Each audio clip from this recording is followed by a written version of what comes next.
Assalamualaikum warahmatullahi wabarakatuh. Saya Riki Wilhelmina dengan NIM 2014080001 akan menjelaskan materi yang ke-8, yaitu tentang struktur dan fungsi hewan. Mari kita bahas 4 jaringan dasar pada hewan. Sebelumnya, apa sih itu sel hewan? Sel hewan adalah nama umum untuk sel eukariotik yang menyusun jaringan hewan. Sel hewan berbeda dari sel eukariotik lain, seperti sel tumbuhan, karena mereka tidak memiliki dinding sel dan kloroplast, dan biasanya mereka memiliki vakuola yang lebih kecil bahkan tidak ada. Selanjutnya, hubungan sel dengan jaringan itu bagaimana ya? Nah, sel kan adalah unit terkecil penyusun organisme, kumpulan dari sel-sel yang memiliki fungsi, struktur, bentuk yang sama membentuk jaringan. Jadi hubungannya adalah jaringan merupakan kumpulan sel-sel yang memiliki fungsi, struktur, dan bentuk yang sama. Yang pertama adalah jaringan epitel. Jaringan epitel adalah jaringan yang berfungsi menutup permukaan luar tubuh, memberi lapisan serta membentuk organ dalam dan kelenjar tubuh. Jaringan epitel terdiri dari sel-sel epitel yang saling mengikat dan membentuk lapisan. Yang kedua ada jaringan ikat. Jaringan ini berperan dalam menghubungkan jaringan yang lainnya, memiliki sel-sel yang tersebar pada matriks ekstraseluler.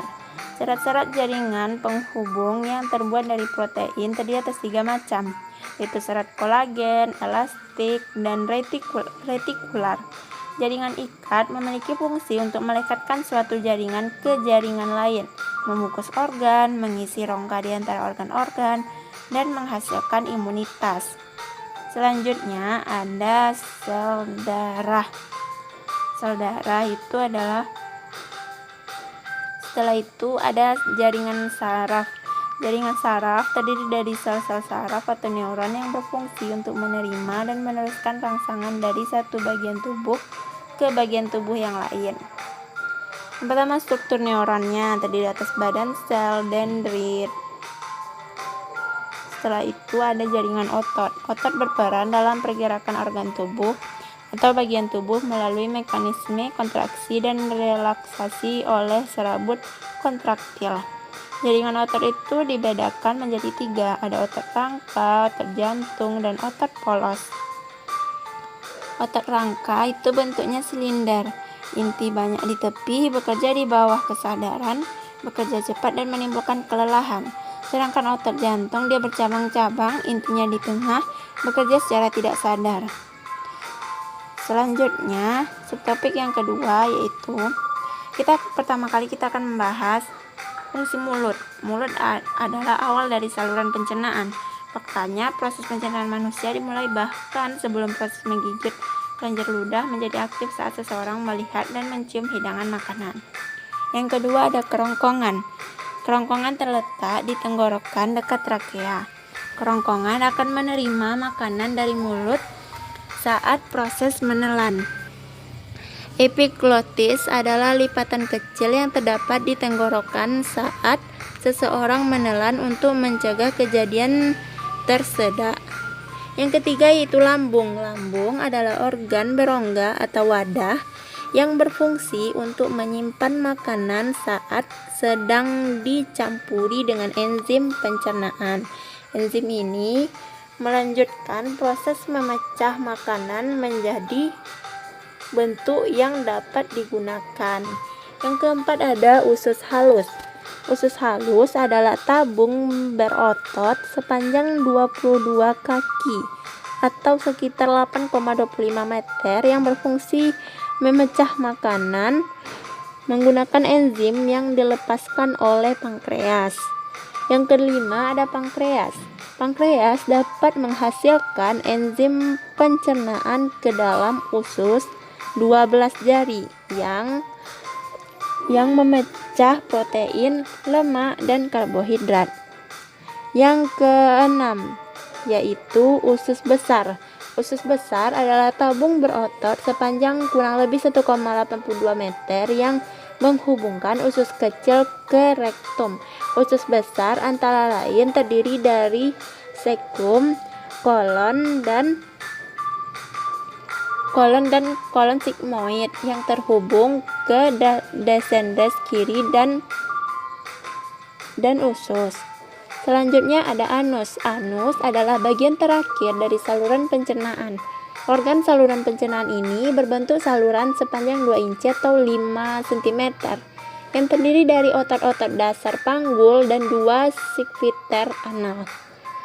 Adapun waktu normal yang dibutuhkan untuk mencerna makanan. Secara umum, makanan membutuhkan waktu 24 hingga 72 jam untuk bergerak melalui saluran pencernaan manusia. Setelah itu, apa yang akan terjadi? Jika salah satu organ penyusun sistem mengalami kerusakan, yang terjadi dengan sistem organ tersebut akan terganggu fungsinya, sehingga sistem organ tersebut tidak dapat berfungsi dengan baik. Lanjut ke subtopik yang ketiga, ayat-ayat Al-Quran yang membahas tentang aturan makan. Yang pertama terdapat dalam Quran Surah Al-Baqarah ayat 233 tentang menyusui anak, dan terdapat dalam Quran Surah An-Nahl ayat 69 tentang manfaat lebah madu bagi tubuh. Setelah itu ada bukti ilmiah kebenaran ayat Al-Quran tentang manfaat kurma bagi tubuh, dan bukti ilmiah Quran Surat Al-A'raf ayat 31 tentang aturan makan. Rasulullah memiliki kebiasaan memakan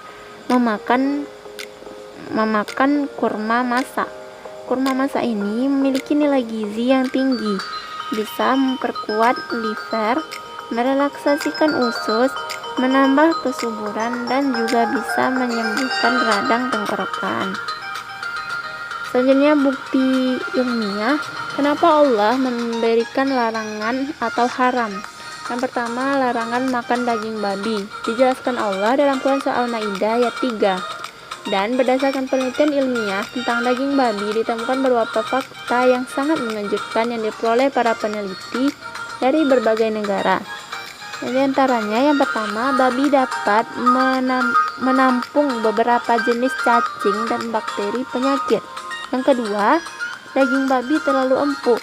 Meskipun empuk dan terkesan lezat, namun karena terlalu empuk, maka daging babi mengandung banyak lemak yang mengakibatkan daging babi sulit dicerna.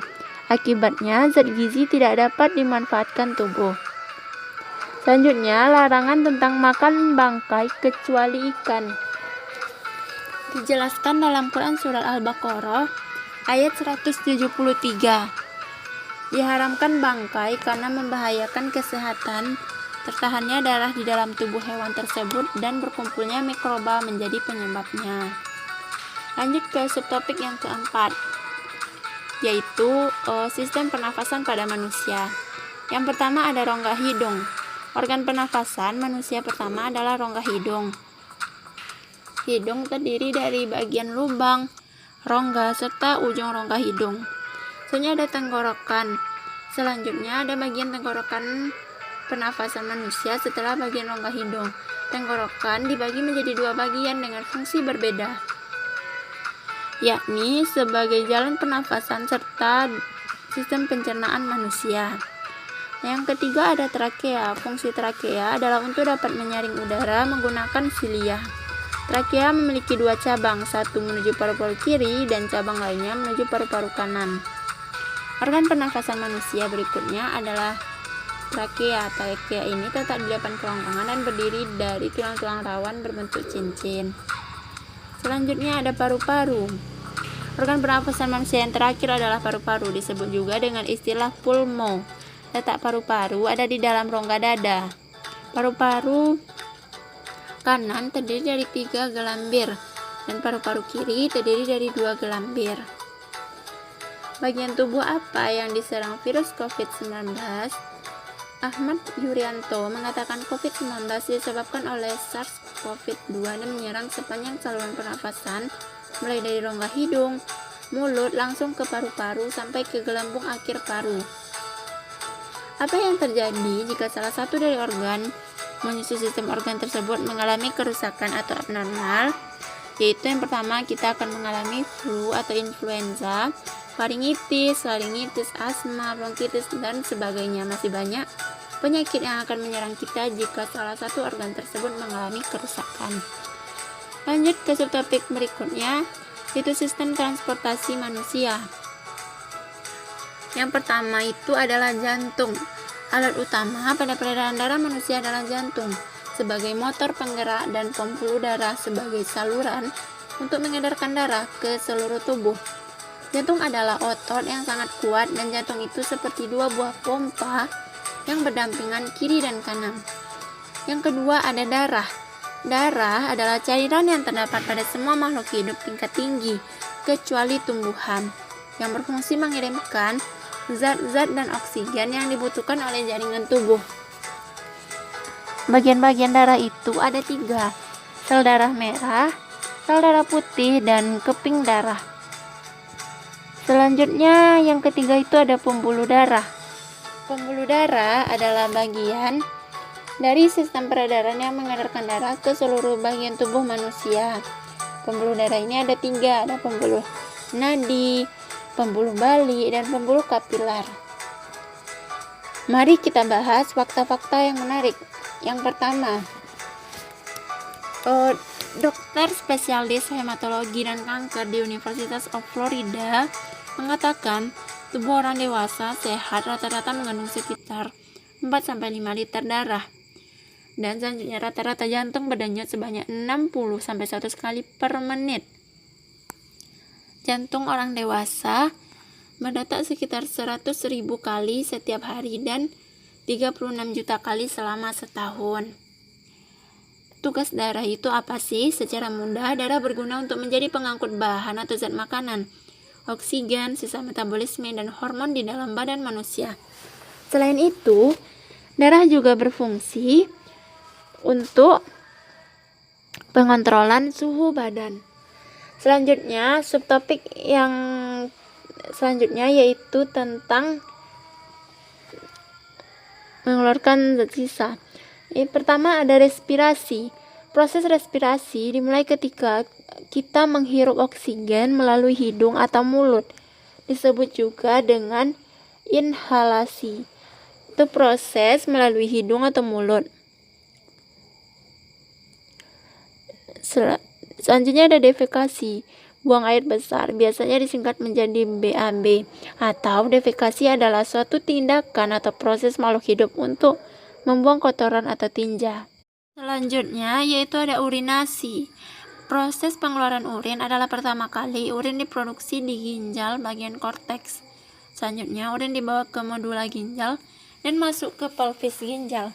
Kemudian urin dialirkan ke ureter dan menuju ke kantung kemih. Apa yang akan terjadi jika salah satu alat ekskresi tidak berfungsi? Contoh alat ekskresi tidak berfungsi yaitu ginjal. Banyak yang akan terjadi pada badan manusia. Contohnya akan terjadi penyakit nefritis atau peradangan pada ginjal, albuminuria, banyak mengandung album pada urin, gagal ginjal, dan lain-lain. Intinya adalah jika salah satu alat ekskresi yang rusak, maka akan mengakibatkan penyakit yang berbahaya bagi tubuh. Karena ekskresi merupakan proses pengeluaran zat metabolisme yang sudah tidak digunakan oleh tubuh. Bagaimana terjadinya proses cuci darah? Dalam proses dialisis, darah kita akan dipompa melalui selang darah menggunakan mesin dialisis melewati filter khusus yang disebut dialyzer atau juga disebut ginjal buatan untuk mengeluarkan produk-produk limbah. Kemudian darah yang sudah melalui proses filtrasi akan dikembalikan ke tubuh. Selanjutnya, berapa banyak urin yang dihasilkan oleh tubuh? Setiap jamnya, orang sehat akan memproduksi urin sebanyak 0,5 sampai 1,5 cc per kilogram berat badan. Artinya, jika kita memiliki berat 50 kilo, maka dalam 1 jam tubuh akan menghasilkan urin sebanyak 25 sampai 75 cc. Biasanya urin ini akan dikeluarkan minimal setiap 6 jam sekali. Selanjutnya ada sistem reproduksi pada makhluk hidup. Sistem reproduksi atau sistem genital merupakan sebuah kemampuan makhluk hidup untuk menghasilkan keturunannya yang baru. Tujuannya adalah untuk mempertahankan dan melestarikan jenisnya agar tetap berlanjut dan tidak punah. Untuk sistem reproduksi pria sendiri, yang pertama kita akan membahas sistem reproduksi pada pria. Organ reproduksi pria memiliki struktur eksternal yang meliputi penis, skrotum, testis, epididymis, saluran uretra, vesikula seminalis, kelenjar prostat, dan kelenjar Cowper. Yang pertama, penis berfungsi sebagai saluran kencing atau urin sekaligus tempat keluarnya sperma. Yang kedua, ada skrotum, berperan untuk menjaga suhu testis agar sesuai untuk memproduksi sperma. Pada skrotum terdapat 2 buah testis. Yang ketiga, testis. Testis adalah alat kelamin bagian dalam. Fungsinya adalah untuk memproduksi sperma dan hormon testosteron. Yang keempat, ada epididymis, merupakan saluran yang keluar dari testis. Fungsinya adalah sebagai tempat penyimpanan sperma sementara. Yang kelima adalah saluran uretra, saluran yang terdapat dalam penis dan merupakan akhir dari saluran reproduksi.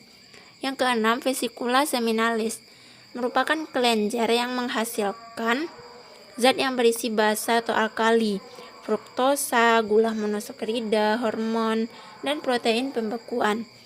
Yang ketujuh, kelenjar prostat terletak di bawah kandung kemih. Fungsinya yaitu untuk menghasilkan cairan yang bersifat asam. Dan yang kedelapan, ada kelenjar Cowper. Fungsinya untuk menghasilkan lendir dan cairan bersifat basa. Selain itu, fungsinya juga untuk melindungi sperma dengan cara menetralkan urin yang memiliki pH asam yang tersisa dalam uretra.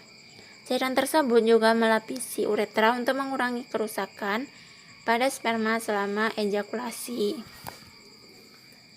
Yang selanjutnya, sistem reproduksi pada wanita. Berikut adalah nama-nama organ pada sistem reproduksi pada wanita. Yang pertama ada vagina. Vagina adalah saluran yang menghubungkan lingkungan luar dengan rahim, sekaligus tempat mengalirnya darah menstruasi dan saluran keluarnya bayi. Yang kedua ada cervix, merupakan struktur rahim bagian bawah yang menyempit dan membuka ke arah vagina.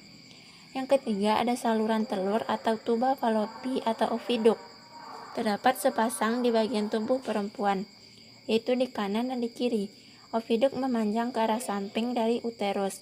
Fungsinya adalah membawa sel telur dari infundibulum ke rahim.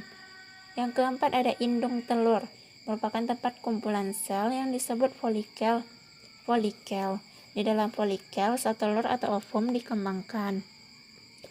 Yang kelima ada rahim, berfungsi sebagai tempat berkembangnya janin setelah sel telur dibuahi oleh sel sperma. Dinding rahim berperan dalam pembentukan plasenta. Selanjutnya, bagaimana sih proses pembuahan sehingga terbentuknya janin? Pembuahan harus terjadi dalam waktu 24 jam setelah sel telur dihasilkan. Setelah salah satu sperma berhasil menembus sel telur, maka sel telur akan berubah bentuk dan membentuk lapisan sehingga sperma lain tidak bisa menembus masuk. Inilah yang disebut proses pembuahan dan akan berlanjut menjadi proses kehamilan. Selanjutnya, bukti-bukti ilmiah yang membenarkan ayat-ayat Al-Quran tentang tahapan-tahapan penciptaan manusia dalam rahim. Dalam Al-Quran, surah Az-Zumar ayat 6, telah disebutkan bahwa manusia diciptakan dalam tubuh ibunya dalam 3 tahap. Kata tiga kegelapan di atas tersebut merujuk kepada 3 tahap pertumbuhan bayi di dalam rahim. Hal tersebut dibuktikan dengan adanya perkembangan sains. Ilmu biologi modern telah mengungkapkan bahwa terjadi dalam 3 daerah yang berbeda dalam rahim ibu. Selanjutnya, untuk subtopik yang ke-8, yaitu struktur, fungsi, serta proses yang terjadi pada sistem saraf. Yang pertama ada sel saraf sensorik. Sel saraf sensorik berfungsi menghantar impuls dari reseptor ke sistem saraf pusat, yaitu otak. Yang kedua ada neuron sensorik. Sel saraf motorik berfungsi mengirim impuls dari sistem saraf pusat ke otot atau kelenjar yang hasilnya berupa tanggapan tubuh terhadap rangsangan. Yang ketiga ada neuron motorik atau sel saraf. Sel saraf intermediate atau sel saraf konektor disebut juga sel saraf asosiasi. Sel ini dapat ditemukan di dalam sistem saraf pusat. Fungsinya untuk menghubungkan sel saraf motor dengan sel saraf sensorik. Otak merupakan salah satu organ yang fungsinya sangat vital bagi manusia. Otak terdiri atas beberapa bagian dengan fungsinya masing-masing. Setiap bagian otak memiliki tugas tertentu yang memengaruhi sistem kerja berbagai organ tubuh. Otak adalah salah satu organ yang paling kompleks dalam tubuh manusia. Organ ini tersusun dari 9 jaringan pendukung dan miliaran sel saraf. Yang pertama kita akan membahas bagian otak dan fungsinya. Yang pertama ada otak besar atau cerebrum. Otak besar merupakan bagian terbesar dari otak. Terbagi menjadi 2 bagian, ada otak kanan dan otak kiri. Selanjutnya ada otak kecil atau cerebellum.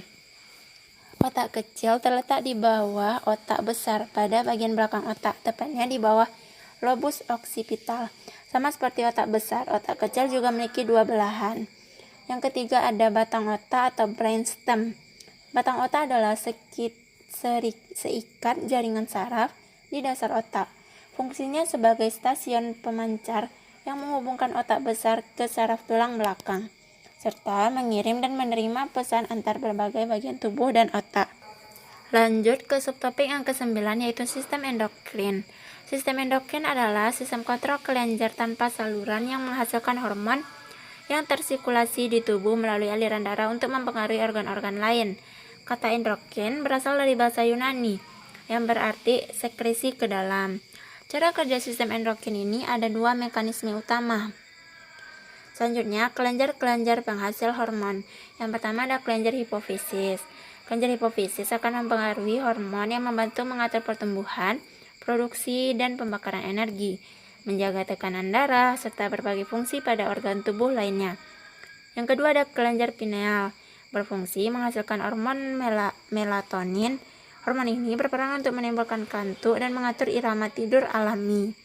Yang ketiga ada kelenjar tiroid, melakukan kontrol terhadap proses pembakaran kalori yang dilakukan oleh tubuh. Kontrol metabolisme ini dapat berdampak kepada kenaikan atau penurunan berat badan seseorang.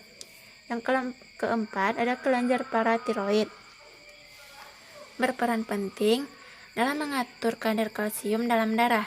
Jika kelenjar ini mengalami gangguan, maka kita akan berisiko mengalami berbagai masalah kesehatan, salah satunya gangguan tulang. Yang kelima ada kelenjar timus, yang berada di belakang tulang dada, sering disebut sebagai pusat dari kekebalan tubuh, karena fungsinya untuk memproduksi sel darah putih yang bekerja melawan pertumbuhan sel yang tidak normal. Yang keenam ada kelenjar anak ginjal atau adrenal atau suprarenal. Fungsinya yaitu untuk memproduksi hormon yang mengatur metabolisme, sistem pertahanan tubuh, tekanan darah, dan respon terhadap stres yang penting untuk menopang kesehatan dan kualitas hidup. Yang ketujuh ada kelenjar pankreas. Fungsi kelenjar endokrin pada pankreas adalah mengeluarkan hormon, yaitu hormon insulin dan hormon glukagon. Kedua hormon ini berperan dalam mengatur kadar glukosa atau gula dalam darah. Yang kedelapan, kelenjar gonad atau kelenjar reproduksi. Gonad atau kelenjar seks atau kelenjar reproduksi adalah kelenjar endokrin yang menghasilkan gamet atau sel germinal dari suatu organisme. Dalam betina dari spesies sel reproduksi adalah sel telur, dan pada jantan sel reproduksinya adalah sperma. Gonad laki-laki itu testis menghasilkan sperma dalam bentuk spermatozoa. Lanjut ke subtopik yang selanjutnya, yaitu struktur, fungsi, serta proses yang terjadi pada sistem integumen. Yang pertama, fungsi kulit dan strukturnya. Kulit memiliki peran penting bagi tubuh manusia. Kulit merupakan salah satu dari indera pada manusia, yaitu sebagai indera peraba. Mereka saling bekerja sama untuk melakukan sistem koordinasi untuk membuat tubuh berjalan dengan baik. Selanjutnya, fungsi kulit. Kulit sebagai alat peraba memiliki banyak fungsi, antara lain melindungi tubuh dari gangguan lingkungan, tempat penyimpanan lemak, tempat pembentukan vitamin D, dan lain-lain. Adapun struktur kulit, yang pertama ada kulit ari atau epidermis. Kulit ari adalah lapisan pelindung dan tidak ada pembuluh darah. Kulit ari merupakan lapisan terluar kulit yang tipis. Kulit epidermis memiliki tebal yang berbeda-beda. Selanjutnya ada kulit jangat atau dermis. Pada lapisan kulit dermis, kita akan menjumpa kelenjar minyak, pembuluh darah, maupun akar rambut. Kulit jangat terdiri dari dua lapisan, yakni dermis, papila, dan retikula. Selanjutnya ada jaringan kulit bawah atau hipodermis. Hipodermis merupakan lapisan kulit yang paling tebal. Yang kedua, fungsi rambut dan strukturnya. Fungsi rambut di bagian teratas tubuh kita ini adalah untuk melindungi kulit kepala dari sengatan matahari. Selanjutnya, struktur rambut. Yang pertama ada akar rambut. Akar rambut atau folikel merupakan bagian rambut yang ada di dalam kulit manusia atau hewan. Yang kedua ada lapisan batang rambut. Terbagi menjadi 3, ada kutikula, korteks, dan medula. Yang ketiga ada fungsi kuku dan strukturnya. Fungsi kuku sebagai pelindung ujung jari yang lembut dan penuh urat saraf dan mempertinggi daya sentuh. Merupakan bagian utama dari sel-sel yang membentuk keratin pada lempeng kuku. Adapun struktur kuku yaitu ada matriks, laluna, dasar kuku, sinus kuku, perat kuku, tepi bebas, dan hyponychium, serta pita onikodernal. Lanjut subtopik yang berikutnya, yaitu struktur, fungsi, serta proses yang terjadi pada sistem rangka dan otot saat bergerak. Yang pertama, sistem rangka. Komponen tulang. Komponen penyusun tulang terdiri dari sel-sel tulang dan matriks tulang atau ruang antar sel. Jumlah tulang manusia itu ada berapa? Nah, tubuh manusia terdiri dari 206 tulang manusia. Namun ketika masih bayi, manusia memiliki kurang lebih 300 tulang. Selanjutnya, apa yang terjadi jika tulang kita patah? Yang pertama akan terjadi nyeri berat di area patah tulang. Yang kedua akan memar dan bengkak pada area yang mengalami cedera. Yang ketiga ada tulang mencuat keluar dari kulit atau pada patah tulang terbuka. Selanjutnya, otot dan pergerakan. Apa sih bagian-bagian otot? Bagian-bagian otot itu ada 3. Ada otot polos, otot lurik, dan otot jantung. Otot polos itu terletak di dinding organ internal manusia, seperti pembuluh darah, saluran pencernaan, kantung kemih, atau rahim. Sedangkan otot lurik, otot yang melekat pada kerangka dan membentuk sebagian besar jaringan otot pada tubuh. Sedangkan otot jantung seperti namanya terletak pada lurik, khususnya terletak pada jantung. Lanjut ke subtopik yang kelima, struktur, fungsi organ, serta proses yang terjadi pada sistem imun dan limfatik. Sistem imun tubuh terdiri dari sel, jaringan, protein, dan organ. Beberapa komponen utama sistem imun yaitu sel darah putih, antibodi, dan sistem komplement, sistem limfatik, timus, dan sumsum tulang belakang. Fungsi sistem imun ini berbeda-beda dan dirancang untuk bekerja sama menjaga sistem kekebalan tubuh dari penyakit. Secara garis besar, pembagian sistem imun menurut sel tubuh dibagi menjadi sistem imun humoral dan sistem imun seluler. Sistem imun humoral terdiri dari antibodi dan sekret tubuh. Selanjutnya, bagaimana peredaran cairan limfatik dalam tubuh kita? Sistem limfatik akan mengumpulkan cairan dari jaringan tubuh, lalu mengembalikan kelebihan cairan dan protein ke dalam pembuluh darah. Ada sekitar 90% cairan plasma yang mengalir ke jaringan darah. Selanjutnya, apa itu sistem kekebalan tubuh dan bagaimana kerjanya? Sistem imun pada dasarnya merupakan sistem perlindungan yang ada di dalam tubuh manusia. Dalam istilah lain, sistem imun sering juga disebut sebagai sistem kekebalan tubuh. Fungsi utama sistem ini adalah menangkal radikal bebas yang dapat menyerang dan menimbulkan berbagai macam penyakit. Bila sistem imun atau sistem kekebalan tubuh berfungsi baik, tubuh Anda tidak akan mendapat proteksi yang semestinya. Sebagai akibatnya, Anda akan mudah jatuh sakit karena rentan terserang berbagai macam patogen. Selanjutnya, bagaimana hubungan sistem saraf, sistem endokrin, dan sistem imun di dalam tubuh kita? Jadi hubungannya adalah sistem saraf itu kan terdiri dari serabut saraf yang saling terkait untuk menjalankan sistem tubuh. Sedangkan sistem imun untuk melindungi tubuh dan sistem saraf agar aman dari gangguan luar yang ingin menyerang tubuh. Hubungannya saling terkait dan kerjasama antar keduanya. Intinya tuh sistem saraf untuk menjalankan sistem tubuh, misal gerak organ dan kerjanya, gerak tubuh, pikiran, hormon, dan segala sistem produksi tubuh. Saraflah yang menggerakkannya dengan perintah otak, dan sistem imun untuk melindungi saraf agar tidak diserang oleh musuh tubuh, dan sistem imun digerakkan oleh saraf untuk produksi imunitas tubuh yang terdapat dalam tubuh. Lanjut ke subtopik yang ke-13, yaitu sistem indera. Sistem indera itu terbagi menjadi ada 5. Ada indera penglihatan, pendengaran, penciuman, pengecap, dan peraba. Indera indera mata atau penglihatan, yaitu ada kornea, iris, lensa, retina, saraf mata, dan otot mata. Indera penglihatan pada manusia adalah mata. Indera penglihatan disebut juga fotoreseptor karena mata sangat peka terhadap rangsangan cahaya. Mata merupakan organ indera khusus yang mampu menerima gambar visual. Selanjutnya, gambar visual tersebut dibawa ke otak.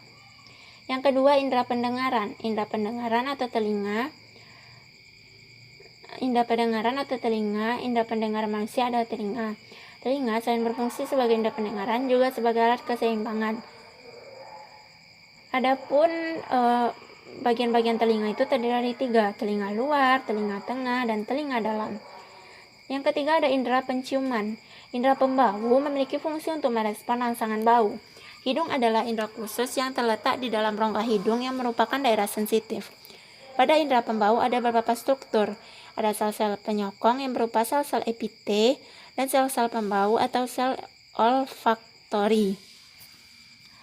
Yang keempat ada indera pengecap pada lidah. Alat pengecap semua papilae pada lidah memiliki alat perasa untuk merasakan makanan, minuman, atau apapun yang masuk ke dalam mulut. Secara umum, lidah bisa mengecap 4 rasa, yaitu rasa manis, rasa asam, rasa pahit, dan rasa asin. Kelima rasa tersebut, rasa kelima adalah umami atau gurih yang umum dapat dirasakan pada MSG. Yang kelima atau yang terakhir ada indera peraba pada kulit. Kulit merupakan salah satu dari indera pada manusia yang sebagai indera peraba. Mereka saling bekerja sama untuk melaksanakan sistem koordinasi yang membuat tubuh dapat berjalan dengan baik. Kulit merupakan organ tubuh terbesar yang menutup semua permukaan tubuh. Kulit merupakan indera peraba yang di dalamnya terdapat ujung-ujung saraf peraba. Bagian paling peka adalah ujung jari dan bibir. Kulit dapat membedakan kasar, halus, panas, dingin, dan sakit. Kulit adalah organ terluar dari tubuh yang melapisi seluruh tubuh manusia. Kulit juga adalah organ yang memiliki banyak fungsi, seperti sebagai pelindung tubuh dari berbagai hal yang dapat membahayakan. Lanjut ke subtopik yang ke-14 atau yang terakhir, yaitu kerjasama beberapa sistem organ. Yang pertama, kerjasama sistem pencernaan dengan sirkulasi darah dalam mengantarkan senyawa organik makanan ke seluruh tubuh. Kerjasama sistem peredaran darah tidak akan lengkap kecuali kita berbicara tentang siklus jantung. Sebuah siklus jantung didefinisikan sebagai satu detak jantung yang lengkap yang terdiri dari 2 fase, sistol dan diastol. Dalam kasus yang pertama, kontraksi vertikal yang berlangsung untuk memompa darah untuk sirkulasi paru dan sistematik, padahal vertikal rileks dan darah mengisi atrium pada fase diastole. Selanjutnya, kerjasama sistem pernafasan dengan sirkulasi darah dalam mengantarkan oksigen ke seluruh tubuh dan mengeluarkan karbon dioksida dari tubuh. Yang pertama itu ada penafasan dada. Penafasan dada adalah penafasan yang melibatkan otot antar tulang rusuk. Mekanismenya dapat dibedakan sebagai berikut. Ada fase inspirasi dan fase ekspirasi. Selanjutnya, hubungan sistem pencernaan dengan sistem ekskresi ginjal dengan menghasilkan urin. Penyerapan makanan umumnya terjadi dalam usus halus, jejunum, dan ileum. Di sana terdapat banyak lipatan atau disebut jonjot usus atau villi. Villi memiliki fungsi memperluas permukaan penyerapan sehingga makanan dapat terserap dengan lebih efisien. Selama proses penyerapan, molekul makanan akan memasuki aliran darah melalui dinding usus, pembuluh darah mikroskopik atau kapiler dalam villi. Sedangkan pembuluh getah bening dalam villi akan menyerap lemak. Dari situ, aliran Darah akan membawa makanan yang sudah dicerna menuju ke hati. Sel-sel hati kemudian akan menyaring zat-zat berbahaya dalam darah. Selanjutnya, hubungan atau kerjasama sistem pencernaan, pernafasan, dan sirkulasi darah dalam peristiwa respirasi sel untuk menghasilkan energi. Darah dari aorta menuju glomerulus, protein tetap berada di pembuluh darah dan terbentuk urin primer yang mengandung air, garam, asam amino, glukosa, dan urea. Selanjutnya, tubulus menyerap glukosa, garam, air, dan asam amino. Terbentuk urin sekunder yang mengandung urea. Tubulus contrus distal melepaskan zat-zat yang tidak berguna atau berlebihan ke dalam urin dan terbentuk urin sebenarnya. Yang terakhir ada kerjasama sistem saraf dengan sistem pencernaan saat tubuh kita kelaparan atau kehausan. Pada dasarnya, rasa lapar atau kenyang terjadi saat lambung Anda kosong atau penuh akan makanan. Proses ini kemudian dapat mempengaruhi hormon dan enzim tubuh yang akan diteruskan ke bagian dalam otak yang berpengaruh dengan indera pengecap dan lambung, sehingga Anda akan merasakan lapar atau kenyang. Selain itu, ketika terjadi gangguan yang menyebabkan peradangan saraf, otak Anda bisa mengirimkan atau mendapatkan sinyal kenyang. Hasilnya, rasa lapar tidak bisa hilang dan keinginan untuk makan akan terus berlanjut. Biasanya, gangguan ini disebabkan oleh konsumsi junk food secara berlebihan.